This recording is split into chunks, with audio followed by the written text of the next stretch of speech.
In order to make all this work, you've got to be able to measure success. You are clear about what your values are, but your values are no good unless your values are tied to performance metrics. You still look at intersection level of service, which is a measurement, the calculation of average seconds of delay that a car experiences at an intersection in the peak 1 hour as measured off of the peak 15 minutes.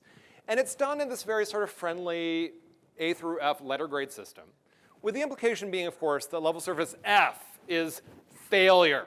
No, the intersection, it does not work. Oh, no, it fails. And your city traffic engineer is a personal failure, right, for allowing this failure of the intersection. It's terrible.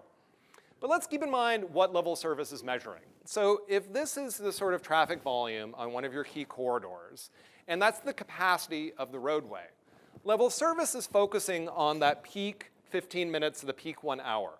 That's what we care about. And we have all of these tools that focus just on that. Really important, ignoring all of the rest of the capacity that we have in the opposite direction and the rest of the day. It would be like if Southwest Airlines bought a new plane every time, their 8 a.m. flight filled. Their business would not work very well.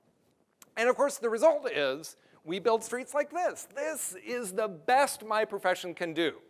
That's level service A, that's what it looks like. And that's level service F. So this happens to be the highest grossing retail street in California. This is University Avenue in Palo Alto. It used to have 4 traffic lanes. People in Palo Alto whine a lot about congestion, but they would never widen the street back out to 4 lanes, because for them, they recognize that retail sales per square foot is a transportation performance metric that trumps level of service. That what this street, their main street, is really all about is delivering on retail success, not on traffic congestion.